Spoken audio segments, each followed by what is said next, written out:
Tolkien fanatics, I am back. It has been a while. It has been a good January. I hope you all had a great time in January. Like I said, my goal was to work through January and make some videos on the side while taking care of other life stuff. So here we are. We are back. And as you can tell by the title, we're doing an army review, and this is one that's been asked for by a lot of people, and it is Fiefdoms. So Fiefdoms are my favorite army. I will say that. It is one of the biggest reasons I started the game. I love the blue and silver of the Swan Knights. Honestly, my first army I ever played in an event was all mounted Dol Amroth. It was Imrahil, a captain, and just all mounted Knights of Dol Amroth. Needless to say, I got my butt kicked in royally, which is funny because my first game I tied against somebody who hadn't played in forever as well. And my first game was the first time playing in, I don't know, 8 years or more. 9 years. I don't know, a ridiculously long amount of time. So when I tied, I was like, hey, I'm not too bad at this. And then proceeded to get tabled in the second round and lost a nail biter in the third. So I have come a long way since then, but I want to talk about fiefdoms now. So if you also notice in the title, I'm doing these army reviews a little different. Some of these armies they're very copious. They're very well flushed out. So I'm going to switch up this, and instead of talking about the entire army, I'm going to switch it to being, the first part is going to be just the heroes. The second part is going to be just the warriors. And then the third part, I've had a request to do this, and I'm not going to do it for every one because I haven't played every army. I'm going to do it for the ones I have the best experience either playing with or against. But I'm going to do a third part for a number of these, an army building session, because there was actually a number of folks who really liked the idea of what I did with like Dale when I got on using the Lonely Knight army builder and showing how I would build a 700, 800, 900, 600 point army and the allies and stuff that you can do with it. I think Fiefdoms, which will definitely be the first one to do this with, is great because it's got several green allies. So a little bit different. Like I said, I'm not going to cover army bonuses. I'm not going to cover who they can ally with in these army reviews, unless I'm not going to do a how to build an army, for part 3. So if you're looking for that specifically, look for the part 3, which will be released. So my goal is to try and get these out like Monday, Wednesday, Friday, if I'm doing a part 1, 2, and 3. So that will be what I'll be looking at, and then just kind of bouncing around from there. All right, so we're 3 minutes in. I haven't talked about a model, so let's get into it, okay? Excuse me, I'm sorry. Long day at work. So the first and most important hero of the fiefdoms is Prince Imrahil of Dol Amroth himself. Now, Prince Imrahil is basically just a mini Aragorn, Elessar, Aragorn, however you want to call him. He's got 3s in the right place with his might, will, fate, wounds, and attacks. He's strength 4, defense 7, and fight 6. He has a shooting a 4 up, but he has no ranged weapon. But that is there. So he is a hero of legend, which means if you break, you're going to be auto-passing his first time. And that's really important because I'm going to go actually jump right into one of his special rules, and that is the Lineage of Numener. So he is descendant from the line of Numenor, and because of this, his Standpast is 12 inches rather than 6. So this is really good because, again, since he's a hero legend, he will be automatically passing that first broken courage test, and then he's going to have a 12-inch range. Just remember, though, that for Standfast, models must be in visual line of sight of the hero in order to benefit from it.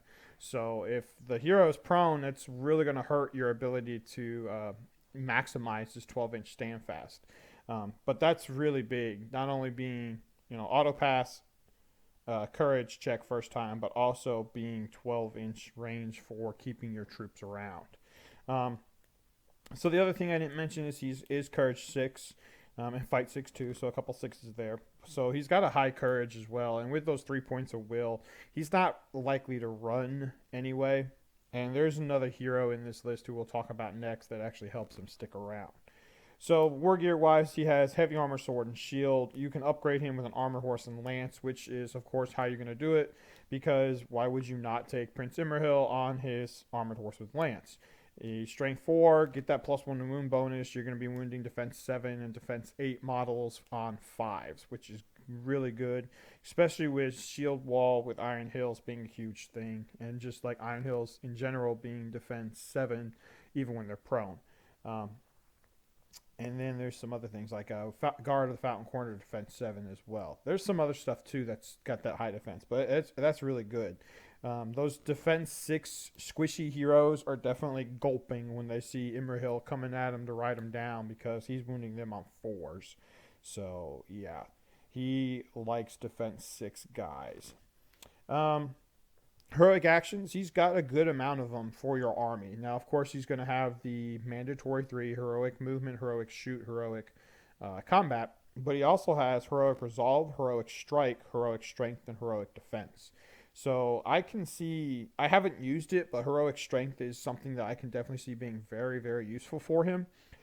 Because if you go ahead and get yourself from strength 4 to strength 7, using a heroic strength and then that +1 to wound, then you're wounding defense 7 models on 3s. Yeah, because strength 7 on defense 7 is a 4 naturally with the +1 to wound. If you get the charge off and you have the lance, all right, and you're mounted, let's add that on, then you're going to be wounding them on 3s. So I can definitely see heroic strength being really good there. And then heroic defense is, I think, an underutilized and underappreciated heroic. I know a lot of Rohan players are sitting here going, dude, what are you talking about? Heroic defense is how you keep, oh crap, I just forgot his name. Gambling, man with the guy with the banner. That's how you keep gambling alive and keep that banner going. That's a whole nother can of worms. We'll talk about Rohan another day.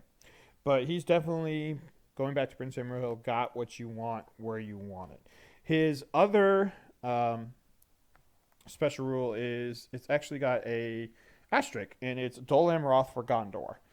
And that is captains of Dol Amroth, knights of Dol Amroth, and men-at-arms of Dol Amroth within 12 inches of Prince Imrahil count as being in range of a banner. So that's really good.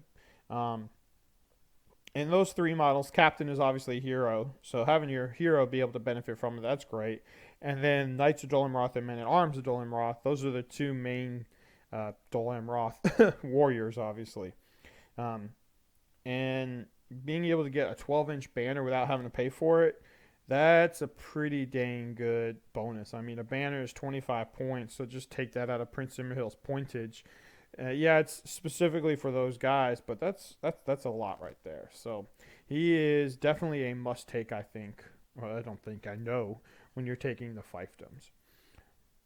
So moving on to the next hero, we have my favorite, or I guess, I don't know, I think I call Imrahil my favorite, but my favorite just because of who he is, Forlong the Fat. And I'm a fat guy, so of course, I'm going to love a guy that's named Forlong the Fat. And he's actually a very, very good hero and a great complementary piece to a fiefdoms army, and let's dig into exactly why. So he's a hero of valor, so he'll be leading 15 troops, which is great. He's strength 5. Yeah, that's what I'm talking about. He's fight 5, defense 6, so he's kind of that squishy hero defense. 2 attacks, which is okay. That's kind of what you expect from a mid-tier hero. 3 wounds, so that's a good one. And courage 4. He has 3 might, 1 will, 1 fate. So 3 wounds, 2 attacks. He's one of those weird 2 attack, 3 wound heroes, and that's okay. But you can make up for that by putting him on a horse. All right, so you can be put on a regular horse, not an armored horse, unfortunately, but a regular horse, which allows him to get on the charge, that extra attack. His war gear is a heavy armor, sword, war spear. So that's where I was talking about that strength 5. Like, yeah, there we go. So he's strength 5 with a war spear, which is, if you guys don't know what war spears are, when a hero is mounted, it counts as a lance. So on the charge, you're going to get +1 to wound. And then when they're on foot, it counts as a spear. So they can spear support and lend a single attack in combat, as well as fight value. So yeah, he's strength 5 going up against defense 7 units. You're wounding him on 4s. So he is a great Iron Hills troop muncher if he can be mounted and charging with his war spear. And then the final thing he has is a war horn, which this is why I think he's one of the best complementary pieces to fiefdoms. Now, I know some people prefer this next year I'm going to talk about in a minute over Forlong, but in my opinion, with Terror being such a huge, part of the game, The ability to have a Warhorn, which is a 30-point upgrade, brought with a medium tier hero, is really, really good. So it's going to boost Forlong to Courage 5, so he's got a much better chance of getting in against Terror units. And then that makes Prince Imrahil Courage 7. Now I know most people are thinking, yeah, but it doesn't matter. Most Terror armies have -1 Courage buffs or debuffs. Well, you're right.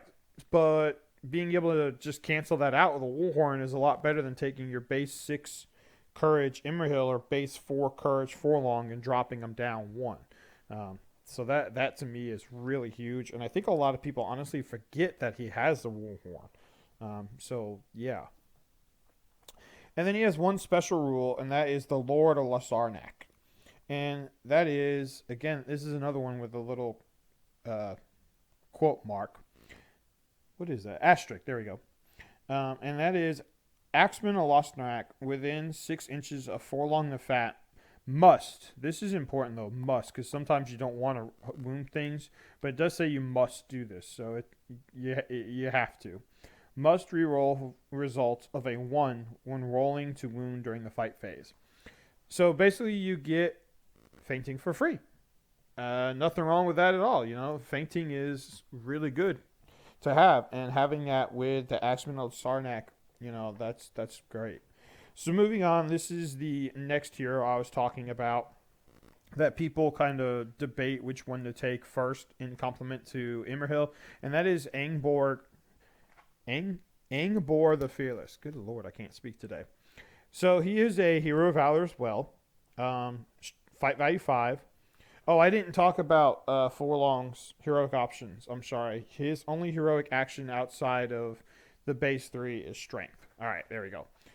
Which is kind of why he's debated as being one of the second or third one taken, because Angbor, his only heroic action outside of the base 3 is heroic strike. That's good. The downside is Angbor only has 2 points of might, so you have to debate how you're going to use those 2 points of might and in what situations. He does have 3 points of will though, but only 1 point of fate.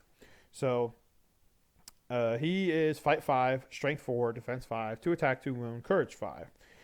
He has armor and a broadsword. Now his broadsword is a special ability. It's a 2-handed sword. All right, so he has to go 2-handed. If he is fighting with the broadsword, which he has to, and scores a natural 6 in the dual roll, then he doesn't take the -1 penalty for wielding a 2-handed weapon. So that's great. Of course, getting a 6 is kind of hard when you're only throwing 2 dice. But a lot of times what I like to do is try and take Angbor and pair him up with some men-at-arms. So you've got more dice in that fight. Plus then you've got the ability to have the banner with the men-at-arms. Okay? The other huge rule, and this is the best thing for Angbor, and this is why people like him. He's got 2 special rules. First is Fearless, and the second, which is another asterisk mark, is Chief of Lamadon. And Clansmen of Lamadon, within 6 inches of Angbor the Fearless, gain the Fearless special rule. So he's going to create a Fearless bubble for the Clansmen of Lamdon. So that's really, really good. All right. So moving on to the next hero. We have 2 left. We have Dunhir. And Dunhir is one of the, honestly, last heroes I take. And some people are going, what? But I'll explain why when I do my how to build an army video, or, you know, yeah, we'll call it that, how to build an army video, and probably get into it a little bit here as well. So he is fight 4, strength 4, defense 5, 2 attack, 2 wound, courage 3, yuck, 2 might, 1 will, 1 fate. He has armor, sword, bow, and spear, so he can be a spear support if need be. He has 2 heroic actions, heroic accuracy and heroic defense. And then he's got a couple special rules. So he's got Mountain Dweller. So that's cool. Moving through mountainous terrain without a penalty.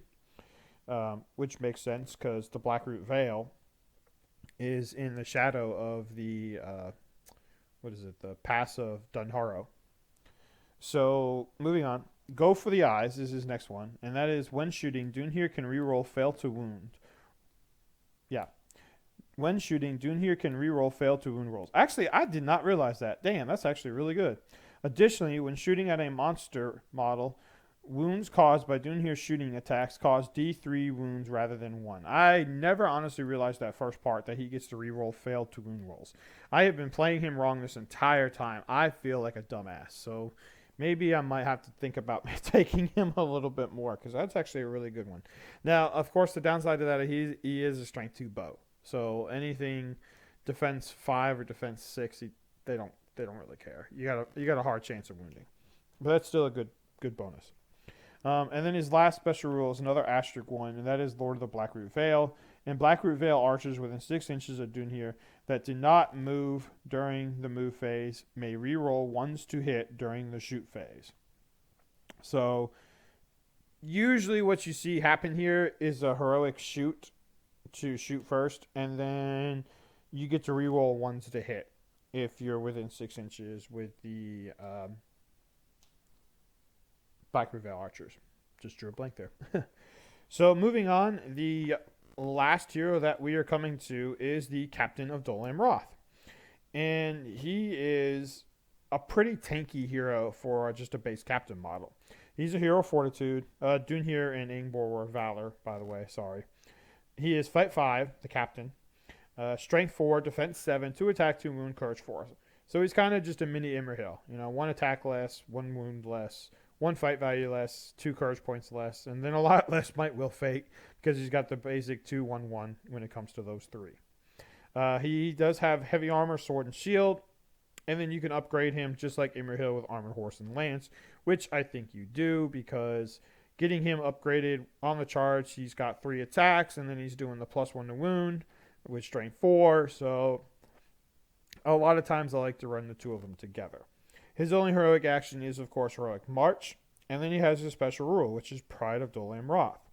A model with this special rule that is within 3 inches of Prince Imrahil of Dol Amroth adds +1 to their fight value.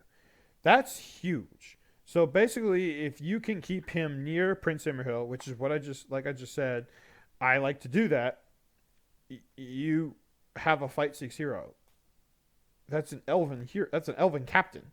There are not a lot of mid-tier heroes out there that have strike, and the ones that don't are not going to be able to stand toe-to-toe with this guy if he can roll a 6 and be within 6 inches of Imrahil, and especially if he gets the charge off with the lance bonus, okay? So, like, Dunhir and Forlong are both, wetting their pants if they had to fight this guy one-on-one with Imrahil nearby. That's huge. So I'm going to go ahead and actually just cover this now, because I think this is important. I said I wasn't going to, but the army bonus for the fiefdoms is that it's called For the White City, and that special rules marked with an asterisk affect all models from this army list, not just the ones listed. So the Dol Amroth for Gondor, the Lord of Elessar, the Chief of Lamadon, and the Lord of the Blackroot Vale, all models in fiefdoms are going to get those bonuses. So all models within 12 inches of Prince Imrahil count as being in range of a banner. That includes Prince Imrahil himself. That's really good. Then you don't have to worry about actually taking a banner unless you want to for one of those, I think it's 2 or 3 scenarios that give you VPs for banners. All models are going to be re-rolling 1s to wounds so within 6 inches of Forlong, so everybody's going to be getting fainting. All models within 6 inches of Angbor the Fearless have Fearless. And then all models benefit from the Lord of the Blackroot Vale, although Dunhir and Blackroot Vale archers are the only ones in this army list that actually have ranged weapons. So that is going to be everything for the heroes of the fiefdoms. I hope you guys enjoyed that. I hope you learned something. I know this one is one that has been asked for a lot. I will be covering the warriors next, have no fear. And then after that, I will be showing how I build my army for the fiefdoms. And hopefully you guys enjoy that, because I know that several people have asked to see some more of those ones. And then I know a lot of people have definitely asked for a review on fiefdoms. And I'll talk about the strategies and stuff in that. But until next time, thanks guys for watching. Please like, share, subscribe. Huge shout out to all you guys who have subscribed since the beginning of January. I'm up over 250 subscribers. I'm at like 260 something. That's crazy. I can't believe I have that many people that actually enjoy watching and listening to these videos. But for those who are, thank you very much. And until next time, take care and enjoy your Tolkien Legendarium.